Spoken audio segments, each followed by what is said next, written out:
देखिए बच्चों, हम लोग जो है 8 क्वेश्चन आपको कंप्लीट 8 भी करा चुके थे और 9 भी करा चुके थे, ठीक है। आज हम 10 क्वेश्चन करने वाले हैं, ठीक है, 10वां प्रश्न। तो देखिए बच्चों, 10वें प्रश्न में कहा क्या है उसको हम थोड़ा सा ध्यान से समझ लेते हैं बच्चों, ठीक है।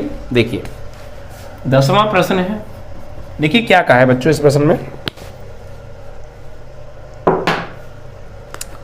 इसमें कहा है ऐसे संबंध का उदाहरण दीजिए जो सम्मित हो परंतु ना तो सतुल्य हो और न संक्रामक हो। दूसरा, संक्रामक हो परंतु न सतुल्य और न सम्मित हो। तीसरा, सतुल्य हो सम्मित हो किंतु न संक्रामक हो। सतुल्य हो संक्रामक हो किंतु सम्मित ना हो। सम्मित हो संक्रामक हो किंतु सतुल्य ना हो। तो ये 5-6 पॉइंट हैं, इसमें 5 पॉइंट हैं। देखिए क्या क्या हमें एक उदाहरण देना है अपनी तरफ से। जैसे मान लीजिए हमारे 3, यहाँ पर हम 3 संबंध पढ़ रहे हैं, स्वतुल्य, सममित और संक्रामक, ठीक है। तो ये कह रहे हैं पहले जो पॉइंट में क्या कहा है, पहले पॉइंट में कहा है सम्मित हो और ना तो सतुल्य और ना संक्रामक हो, ना तो सतुल्य हो और ना संक्रामक हो, सिर्फ सम्मित हो। दूसरे पॉइंट में बच्चों हमसे कहा है कि स्वतुल्य हो सम्मित हो संक्रामक ना हो, सतुल्य हो और सम्मित हो लेकिन संक्रामक ना हो। तीसरे पॉइंट में बच्चों हमसे कहा है कि स्वतुल्य तथा सम्मित तो दोनों हो, संक्रामक ना हो। सॉरी, दूसरा पॉइंट दोबारा पढ़ लेते हैं। संक्रामक हो, ठीक है, संक्रामक हो। दूसरे पॉइंट में कहा संक्रामक हो परंतु ना तो सतुल्य और ना ही सम्मित हो, ना तो सतुल्य और ना ही सम्मित हो, ये कहा है दूसरे पॉइंट में। तीसरे पॉइंट में कहा सतुल्य तथा सम्मित हो, सतुल्य हो और सम्मित हो, संक्रामक ना हो। चौथे पॉइंट में कहा है सतुल्य तथा संक्रामक हो। चौथे पॉइंट में कहा सतुल्य तथा संक्रामक हो लेकिन सममित ना हो, ये चौथे पॉइंट में कहा है। और 5वां लास्ट पॉइंट है, इसमें कहा है सम्मित तथा संक्रामक हो, सम्मित हो और संक्रामक हो लेकिन सतुल्य ना हो। ये 5 पॉइंटों में हमसे पूछा है और हमें अपनी तरफ से एक उदाहरण ऐसा देना है जो इन नियमों का पालन करे। तो देखिए बहुत आराम से हो जाएगा। देखिए सतुल्य, सम्मित और संक्रामक को प्रदर्शित करने के लिए ज़्यादा से ज़्यादा हमें 3 पॉइंट की आवश्यकता पड़ती है, ठीक है। तो यहाँ हम मान लेंगे, माना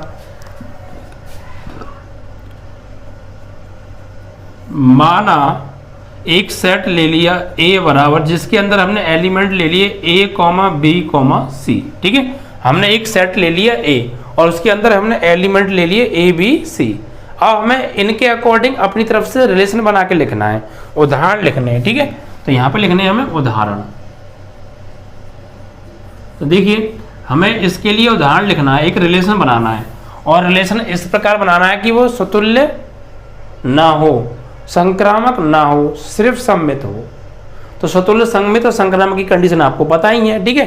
देखिए सतुल्य ना हो, तो सतुल्य ना हो के लिए क्या करना है, हमें किसी एलिमेंट का उसी के साथ रिलेशन इसके अंदर नहीं लिखना है। अगर लिख दिया तो फिर वो सतुल्य नहीं होगा। A, B हो, B, C हो, C, A इसमें नहीं लिखना है। अगर लिख दिया तो संक्रामक हो जाएगा ना, बल्कि हमें संक्रामक नहीं आना है। हाँ, किसी एलिमेंट A, B है तो B, A इसके अंदर लिखना है, चाहे उसका रिवर्स करके लिखना, तभी तो सम्मित होगा। तो यहाँ पर आप लिखेंगे A, B, B, A लिख दीजिए आप, ठीक है। और B, C,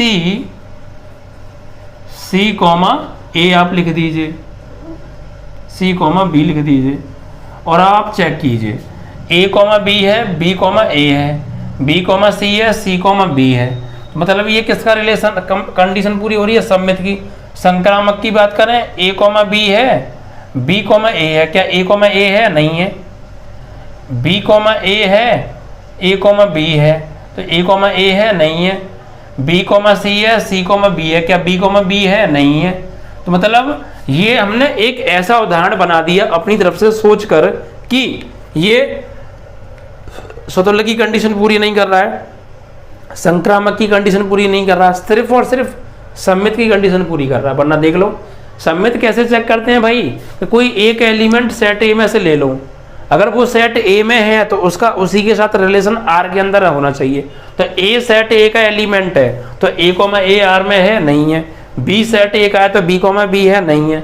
सी सेट ए का तो सी कोमा सी है, नहीं है, मतलब स्वतुल्य नहीं है। संक्रामक की बात करें रिलेशन में देखेंगे ए कोमा बी है, बी कोमा ए है, तो फिर ए कोमा सी यानी ए कोमा ए है, नहीं है।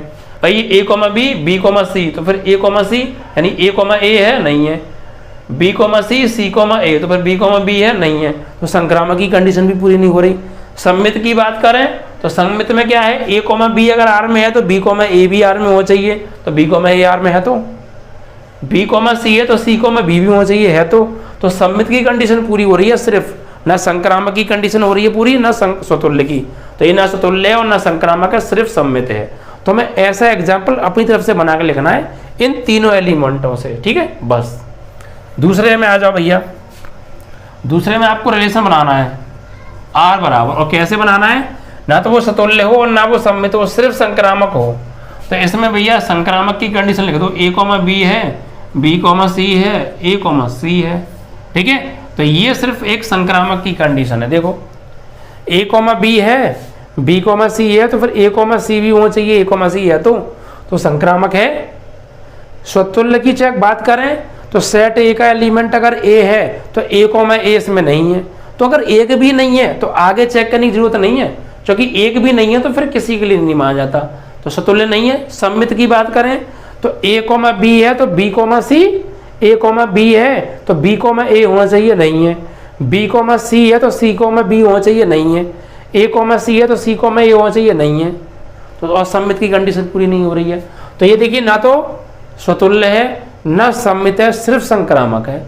ऐसे अपनी तरफ से एग्जाम्पल बना के लिखने आपको जो इन कंडीशन को फॉलो करें, ठीक है भाई। ऐसी तीसरे में देखिए बच्चों, तो आर बराबर हमें यह ऐसा ही समझाना है कि स्वतुल्य हो, सम्मित हो, संक्रामक ना हो।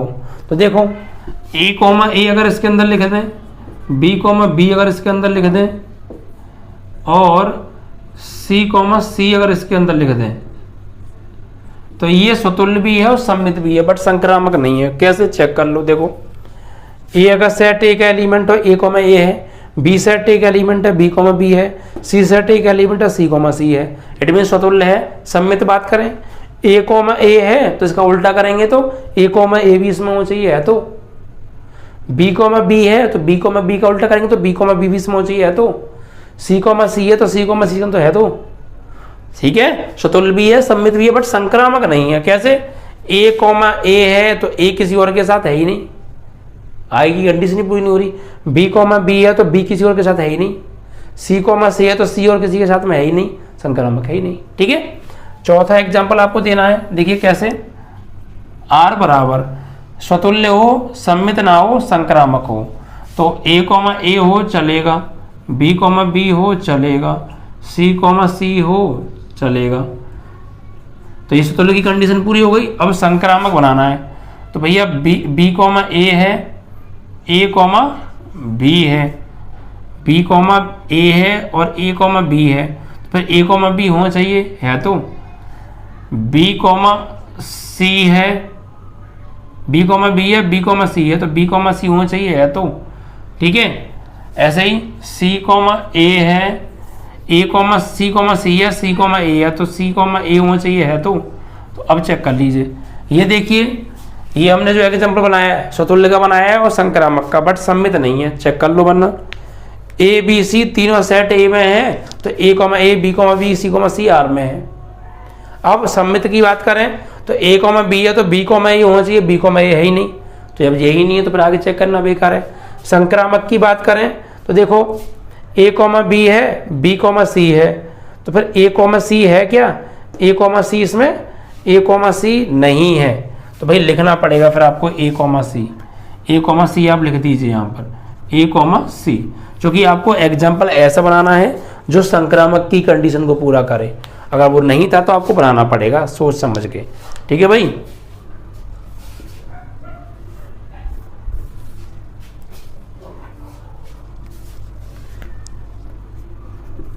अब देखिए चेक करिए, ए कोमा बी है, बी कोमा सी है, तो ए कोमा सी है, तो बी कोमा सी है और सी कोमा सी है, तो फिर बी कोमा सी होना चाहिए, है। तो भाई बी कॉमा सी है और सी और किसी के साथ में है, ये रहा सी कॉमा सी है, तो फिर ए कॉमा सी बी कॉमा सी होना चाहिए, तो है तो संक्रामक की कंडीशन पूरी हो रही है, स्वतुल्य की हो रही है, सम्मित की नहीं हो रही है। ठीक है, ऐसी एक रिलेशन और बनाना है आपको, क्या स्वतुल्य ना हो, सम्मित हो, संक्रामक हो। तो ए कॉमा बी है तो यहाँ बी कॉमा ए कर दो, सी कॉमा ए है तो यहाँ ए कॉमा सी कर दो, बी कॉमा सी है तो यहाँ सी कॉमा बी कर दो। तो ये सब कंडीशन किसकी हैं? ये सब कंडीशन जो है आपकी सम्मित की हैं। स्वतुल्य की एक भी कंडीशन नहीं है इसमें, स्वतुल्य नहीं है, सम्मित है। संक्रामक की ए कॉमा बी है और बी कॉमा सी है, तो फिर ए कॉमा सी है क्या इसमें? ए कॉमा सी है। बी कॉमा ए है, ए कॉमा सी है, तो बी कॉमा सी है, बी कॉमा सी है। सी कॉमा ए है, ए कॉमा सी है, सी कॉमा ए है, ठीक है। और ए और किसी के साथ में है, सी कॉमा ए कॉमा सी है, तो सी कॉमा सी नहीं है तो लिख दो सी कॉमा सी है।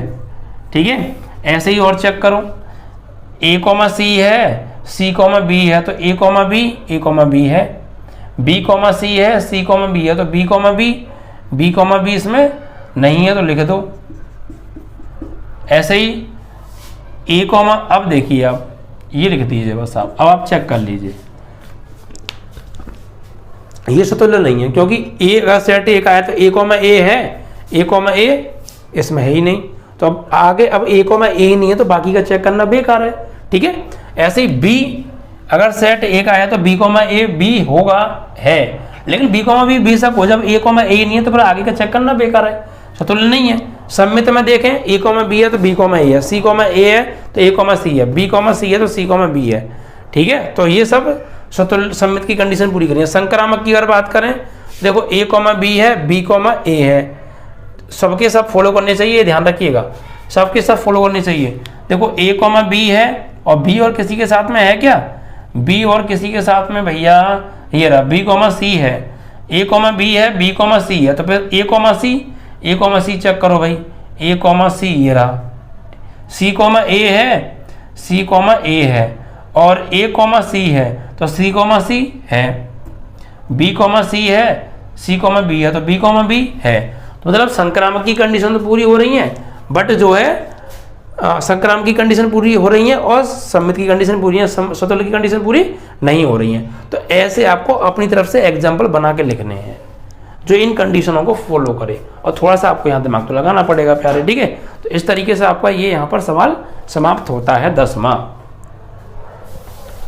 अब इसके बाद आएंगे बच्चों हम 11वें सवाल पर। ठीक है, तो चीजों को थोड़ा ध्यान से समझना, ये चैप्टर समझने का चैप्टर है। देखिए आपको यहाँ दिमाग लगाना पड़ेगा, अगर आप कहीं बिना दिमाग लगाए काम चल जाए तो बात नहीं बनेगी प्यारे।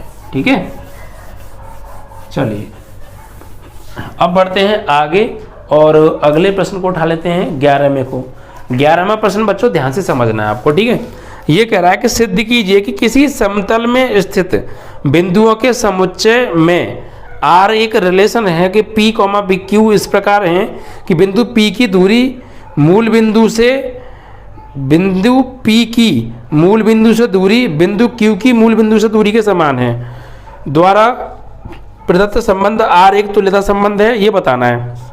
और फिर आगे भी कुछ चीज़ें पूछी हैं, तो पहले हम आधा सवाल कर लेते हैं। ठीक है, जो हमें दिया है वो यहाँ पर हम लिख लेते हैं। बच्चों 11वें सवाल में ये कह रहा है कि एक समतल है, प्लेन है। प्लेन क्या होता है? जैसे ही आपका व्हाइट बोर्ड है, ये भी एक समतल है, एक प्लेन है ये। ठीक है, और ये कह रहे हैं समतल में जितने भी बिंदु हैं, जितने भी बिंदु हैं उन सभी बिंदुओं में से कुछ बिंदु लिए गए हैं और एक रिलेशन इस प्रकार बनाया गया है कि मूल बिंदु की पी से दूरी बराबर है मूल बिंदु से क्यू की दूरी के। तो क्या यह रिलेशन जो हमने बनाया है ये एक तुल्यता संबंध होगा, ये बताना है हमें। ठीक है, तो हमें रिलेशन क्या दे रखा है और समुच्चय क्या दे रखा है? तो समुच्चय दे रखा है हमें यहाँ पे, समुच्चय है समतल में स्थित सभी बिंदुओं का समुच्चय, सभी बिंदुओं का समुच्चय। बच्चों ये लैंग्वेज वाले सवाल ध्यान से समझिएगा। ठीक है, लैंग्वेज को समझने की कोशिश कीजिएगा। तो देखिए समुच्चय क्या है, समुच्चय ये है कि समतल में जितने भी बिंदु आ रहे हैं, ये प्लेन है व्हाइट बोर्ड, इसके अंदर जितने भी बिंदु हैं ये इन सभी बिंदुओं का एक समुच्चय है, एक सेट है। इन सभी बिंदुओं को लेकर एक मजला कोष्ठक के अंदर बंद कर दिया गया है, तो उसे हम बोलेंगे समतल में स्थित सभी बिंदुओं का समुच्चय। अब उसमें से कुछ बिंदु लिए गए और उनसे मिलकर एक रिलेशन बनाया गया है। और रिलेशन क्या बनाया गया है, रिलेशन क्या दिया, रिलेशन दिया है कि P, Q बिंदु इस प्रकार हैं कि P की मूल बिंदु से दूरी, P की मूल बिंदु से दूरी बराबर है Q की मूल बिंदु से दूरी के। ठीक है भाई, तो क्या यह एक तुल्यता संबंध होगा, ये हमें सिद्ध करना है कि एक तुल्यता संबंध है, तो सिद्ध करना है। तो देखिए कैसे करेंगे, बहुत सिंपल है यार। देखिए फिर समझ लीजिए, ये एक प्लेन है, एक प्लेन में बहुत सारे अनंत बिंदु हैं और उनमें से सिर्फ उन बिंदुओं को लिया गया है कि उस प्लेन का कोई ना कोई तो मूल बिंदु होगा। तो उनमें से सिर्फ उन बिंदुओं को लिया गया है कि मूल बिंदु से एक बिंदु की दूरी बराबर है मूल बिंदु से दूसरे बिंदु की दूरी के। यानी P और Q दो बिंदु इस प्रकार हैं कि P की मूल बिंदु से दूरी बराबर है Q की मूल बिंदु से दूरी के।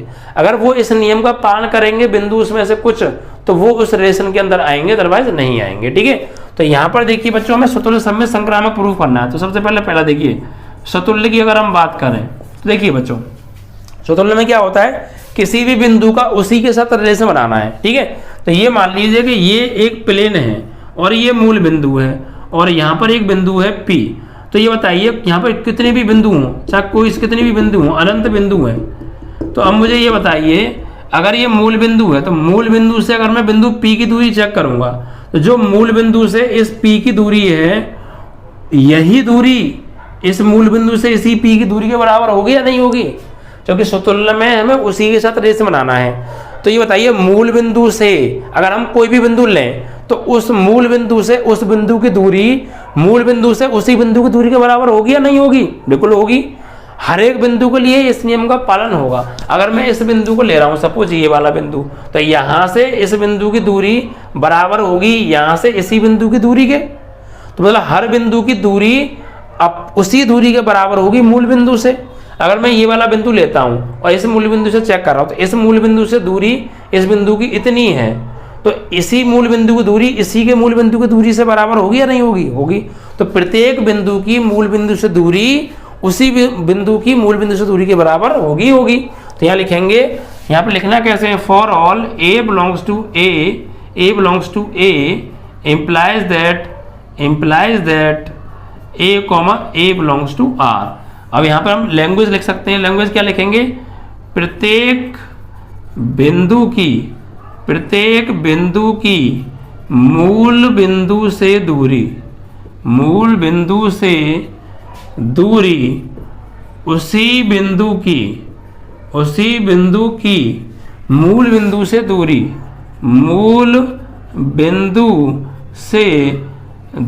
के बराबर होगी या नहीं होगी। भाई एक कोई बिंदु है A और A की मूल बिंदु से दूरी मान लीजिए 5 है, तो A की मूल बिंदु से दूरी 5 है, तो A की मूल बिंदु से दूरी 5 के ही बराबर होगी। ऐसे जितने भी बिंदु समतल में हैं उन सभी की मूल बिंदु से दूरी उन्हीं की मूल बिंदु की दूरी के बराबर होगी। और खुद से ही रेस बनाना तो ये सतुल्य होगा। तो यहाँ लिखेंगे अतः R स्वतुल्य संबंध है। ठीक है, अब सममित की अगर हम बात करें, सममित, अब देखिए भैया, ये अगर मूल बिंदु है O और एक बिंदु P है और एक बिंदु Q है, तो अगर P की मूल बिंदु से दूरी बराबर है Q की मूल बिंदु से दूरी के, तो फिर पक्का Q की मूल बिंदु से दूरी P की मूल बिंदु की दूरी के बराबर होगी। जब ये दूरी इसके बराबर है तो फिर ये दूरी इसके बराबर भी होगी या नहीं होगी, तो ऑफकोर्स होगी। तो यहाँ लिखेंगे फॉर ऑल P,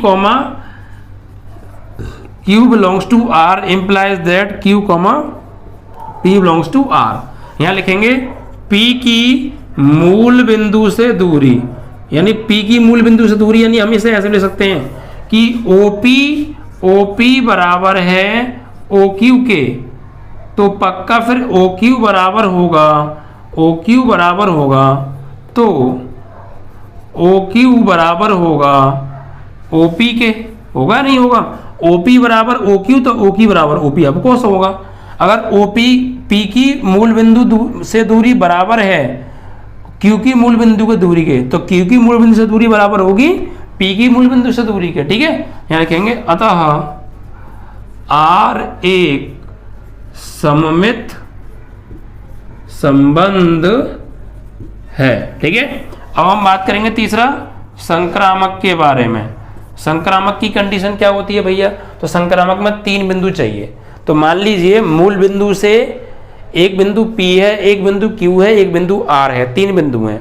तो मूल बिंदु से P की जो दूरी है वो बराबर है मूल बिंदु से Q की दूरी के, और मूल बिंदु की Q से जो दूरी है वो बराबर है मूल बिंदु की R से दूरी के। तो फिर पक्का मूल बिंदु से जो P की दूरी थी वो मूल बिंदु से R की दूरी के बराबर होगी। वरना देख लीजिए आप यहाँ पे, एक बिंदु ये P है, एक बिंदु ये Q है, एक बिंदु ये R है, ये दूरी बराबर है इस दूरी के और ये दूरी बराबर है इस दूरी के। फिर पक्का ये दूरी इस दूरी के बराबर हो जाएगी, हो जाएगी, हो जाएगी भाई। ये 5 और ये 5, तो ये दूरी बराबर इस दूरी के, और ये 5 तो फिर ये भी 5 होना पड़ेगा, तो ये दूरी बराबर इस दूरी के, तो फिर पक्का ये दूरी इस दूरी के बराबर हो जाएगी। 5 5 हो जाएगी, नहीं हो जाएगी? तो यहाँ पर हम क्या लिखेंगे? यहाँ पर लिखेंगे हम for all P, Q belongs to R, Q, R belongs to R, या R यहाँ पे कोई स्मॉल ले लीजिए। ठीक है, belongs to R implies that P, R belongs to R। P की मूल बिंदु से दूरी बराबर है Q की मूल बिंदु से दूरी से, Q की मूल बिंदु से दूरी बराबर है R की मूल बिंदु से दूरी के, तो फिर पक्का P की मूल बिंदु से दूरी बराबर होगी R की मूल बिंदु से दूरी के। ठीक है, यहाँ पे लिखेंगे अतः R एक संक्रामक संबंध है। ठीक है, तो सतुल्य भी है, सममित भी है, संक्रामक भी है। ठीक है, यानी हमें देखो रिलेशन क्या दे रखा है, रिलेशन ये दे रखा है कि P की मूल बिंदु से दूरी बराबर है Q की मूल बिंदु से दूरी के, तो इसी के आधार पे चलना है। तो किसी भी बिंदु की मूल बिंदु से दूरी जो है वही दूरी उसी की मूल बिंदु से दूरी के बराबर होगी। भाई प्रत्येक बिंदु की मूल बिंदु से दूरी उसकी खुद की मूल बिंदु से दूरी के बराबर होगी, तो सतुल्य है। अगर P की मूल बिंदु से दूरी बराबर है Q की मूल बिंदु से दूरी के, तो फिर Q की मूल बिंदु से दूरी बराबर होगी P की मूल बिंदु से दूरी के। ठीक है, ऐसे ही अगर P की मूल बिंदु से दूरी बराबर है Q की मूल बिंदु से दूरी के, और Q की मूल बिंदु से दूरी बराबर है R की मूल बिंदु से दूरी से, तो फिर पक्का P की मूल बिंदु से दूरी बराबर होगी R की मूल बिंदु से दूरी के, तो ये संक्रामक भी होगा। और सतुल्य भी है, सममित भी है, संक्रामक भी है। यहाँ लिखेंगे अतः R एक तुल्यता संबंध है। ठीक है, तो तुल्यता प्रूफ कराया, तो तुल्यता तो हमने प्रूफ कर दिया। देखिए भैया ये क्वेश्चन जो है थोड़ा आपका लैंग्वेज का था, तो चीजें आपको लैंग्वेज समझनी है यार, समझने की कोशिश करनी है। ठीक है, जो कंडीशन है, तो ये सतुल्य भी हो गया, सममित भी हो गया, संक्रामक भी, तो ये तुल्यता भी प्रूफ कर दिया। अब आगे आधा भाग क्या कह रहा है उसको जरा हम ले लेते हैं। आधे भाग ने हमसे क्या पूछा है, आधे भाग के बारे में, मतलब आधे अगले प्रश्न में आधा जो प्रश्न है उसमें क्या पूछ रहा है।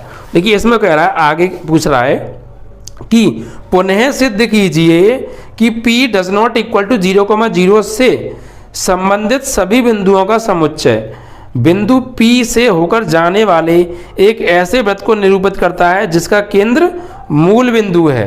फिर पढ़ लीजिए, P does not equal to 0,0 के से संबंधित सभी बिंदुओं का समुच्चय P से होकर जाने वाले एक ऐसे वृत्त को निरूपित करता है जिसका केंद्र मूल बिंदु है। तो यस, देखिए भाई ये कह रहे हैं कि भाई ये आपका प्लेन हो गया और ये मूल बिंदु 0,0 हो गया और एक बिंदु P है, तो इस P से ये दूरी मूल बिंदु से P दूरी, मतलब मूल बिंदु से बिंदु P की जो दूरी है, और इतनी ही दूरी पर अगर और भी बिंदु स्थित होंगे, इतनी दूरी पर, जितनी दूरी O से P तक की है उतनी ही दूरी पर अगर और भी इस प्लेन में जितने भी बिंदु हैं उनमें से अगर कुछ बिंदु जितनी इस मूल बिंदु से P की दूरी है उतनी ही दूरी पर और बिंदु भी स्थित होंगे और उन बिंदुओं को मिलाएं तो क्या एक वृत्त बनेगा? तो बिल्कुल बनेगा। देखिए इतनी दूरी पर बिंदु P है, इतनी दूरी पर एक बिंदु और है, और एक और है, ये इतनी दूरी पर, इतनी दूरी पर ये है, ये दूरियां सब आपस में बराबर है।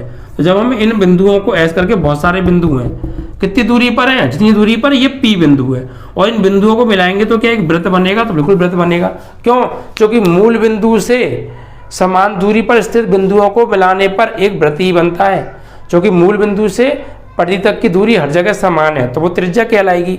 तो बस यही हमें बताना था कि मूल बिंदु से P जिस दूरी पर स्थित है उतनी ही दूरी पर इस समतल में और बिंदु स्थित हैं। अगर उन बिंदुओं को मिलाया जाए तो एक वृत्त बनाएंगे, तो वृत्त बनाएंगे। ठीक है, इस तरीके से आपको बना के लिख देना कि यस वृत्त बनाएंगे। इस तरीके से आपका ये प्रश्न भी बच्चों यहाँ पे समाप्त होता है। बच्चों ये जो प्रश्न चल रहे हैं ये लैंग्वेज वाले प्रश्न चल रहे हैं। आप लैंग्वेज को समझिए, जो मैं बोलते पसीना बहा रहा हूँ। क्यों बहा रहा हूँ? लिखने की चीज़ इसमें इतनी नहीं जितनी समझने की चीज़ है। मैं बोल के जितना समझा रहा हूँ उसको फोकस कीजिए, किस चीज़ पे हमें जाना है। ठीक है, इन चीज़ों को समझिए तो सभी क्वेश्चन समाप्त हो जाएंगे बच्चों। ठीक है।